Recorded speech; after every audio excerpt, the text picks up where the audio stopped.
Okay then, hunters, we are back and we have got loads to go over today as the game seems to be making more record-breaking changes, but this time over in Japan. A very interesting one indeed, as well as the fix for the FPS and crash issues happening on the PC version of Monster Hunter Wilds has now apparently been fixed, but not by the developers. This is an absolute wild one, but it carries on and continues as we manage to get the game on new platforms and we get some really interesting factors of things you may not have known about inside of the game that you probably wanted to pay attention to. With that being said though, if you haven't already, smash that like button, subscribe, post notifications turned on, it'd be greatly appreciated. And we are doing a giveaway here on the channel for a copy of the game. If you want to get involved with it, just head down to the comment section, put a sword emoji in, it'll enter you in. We're announcing the winner this weekend on a video, so make sure you stay tuned to that one. On top of that though, what you will also want is, if you want to go ahead and get it yourself, then right now via the link in the description for Instant Gaming, who is our sponsor for today's video, you'll be able to get the game at only 40 Great British pounds. It's an absolute bargain, but the link's in the description for all platforms. Make sure you go ahead and check it out.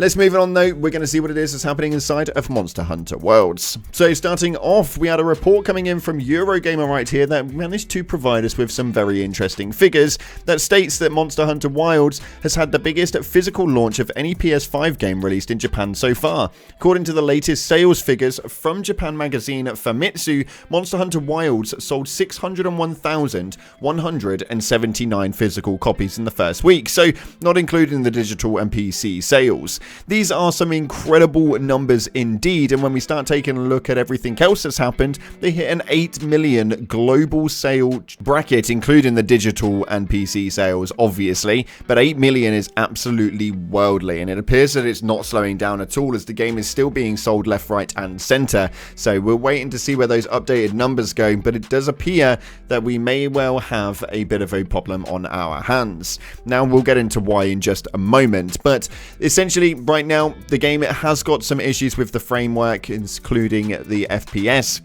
crashes, issues with the optimization and stability, and it's been really bad over on PC, although players still seem to be playing. With an all-time peak at 5 days ago being at 1.3, nearly 1.4 million, we still have a 24-hour peak of over 1 million players. So I mean, there may be issues on PC, but people just seem to be powering through it, that's definitely for sure.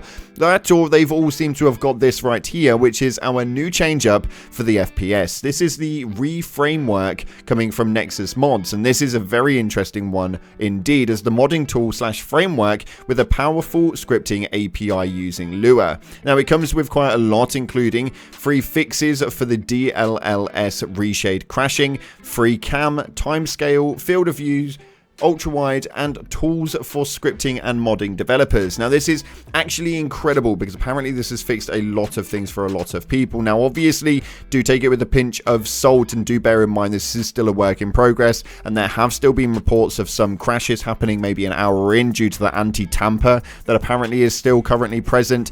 The DLSS frame generation is a known cause of the random crashes, unknown as to why at this time, but you will have to take that one with a pinch of salt. But apparently, according to all the comments that are happening inside of this, and there are freaking hundreds of them, that it is definitely seeming to fix their game indeed, and the frames and everything else alongside it does seem to be running up, and the stutter that they were seeing beforehand has definitely gone.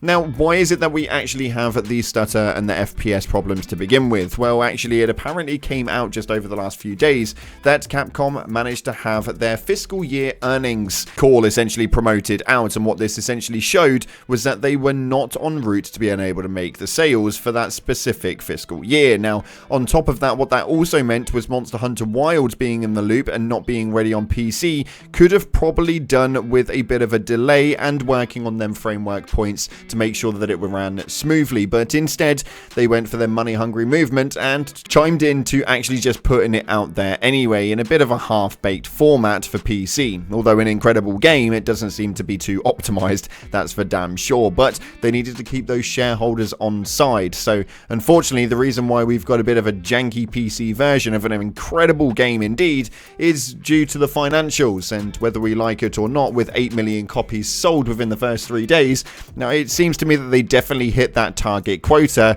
and they are definitely going to be laughing back there right now on a basis that they have managed to actually pull this one off, and people are still playing the game. So yeah, it is definitely playable, although the framework is becoming a little bit annoying, even for me, it's becoming a little temperamental. So we're going to be playing around with some of the main mods that are happening in Nexus mods right now and seeing if we can get anything to actually help it out.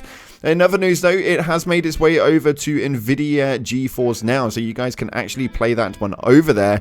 I don't really know why you would want to or what difference it does seem to make, but running on the engine for the graphics card that you're operating may well actually help you out quite a bit, and apparently this is very good news for a lot of people. So go ahead and download it that way and utilize it on GeForce Now if you so wish. It may well make things just a little bit easier for you.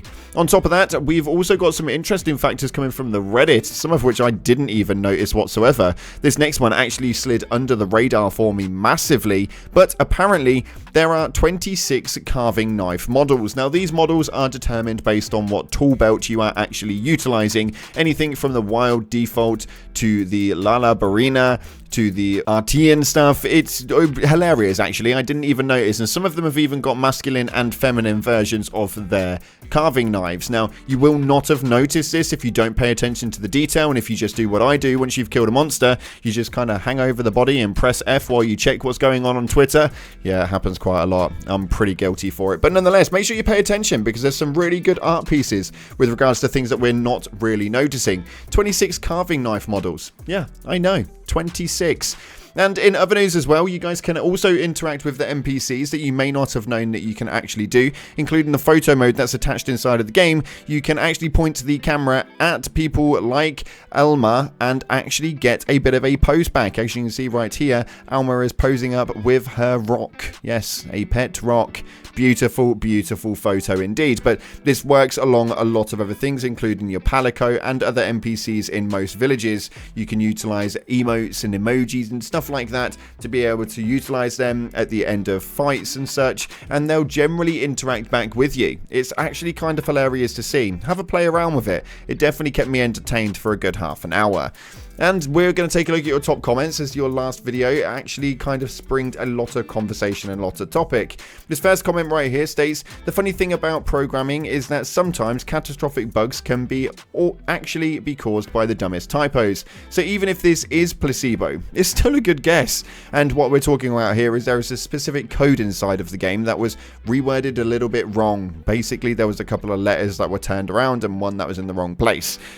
People have changed that up, and apparently it's helping the frames as well. If you want to know some more details on that, the link to the old video from the other day is down in the description. Make sure you go ahead and check that one out.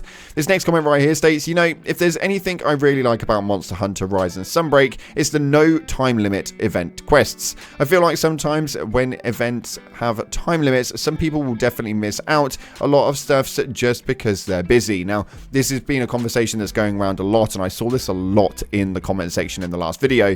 These new limited time missions are causing for a little bit of a stir, as a lot of people don't like them, and I didn't play Rise, but apparently in Rise they were no limit timed missions, so you essentially could just utilize them at any given point. And although I do enjoy that, I do quite like the idea of the limited time stuff. I know that some people may not enjoy it, and sometimes these things manage to run over weeks, but the actual bosses themselves didn't really even take that long. I think one of them was like literally a 10-minute job, and I'm not a heavy player of this game. I just enjoy playing it. So if I can get through it quite quickly, and know a lot of you guys who are a lot more heavy baked into it will definitely be able to clear it a lot faster. And this next one right here states, honestly, I'm glad I got it for PS5 and don't have the issue of PC optimization. Also, changing the secret auto run thing to manual has helped me enjoy the game. Now, yes, that is definitely something that you will enjoy massively if you are one of those players that just likes to put the mount on auto mode and it just run towards the area and then you just go and kill the boss and then just let it run back. You are probably going to get bored of this quite quickly, but making that manual decision, and especially playing on PS5 where frames are running quite smoothly right now apparently, you're definitely going to get a lot more from this than if you were to do it in auto. Anyway, that's all we got time for today. If you haven't already, smash that beautiful like button and subscribe with post notifications turned on. Thank you so much again for watching, guys. I appreciate all of your faces, but as always, up until the next time, I'll see you in the clouds.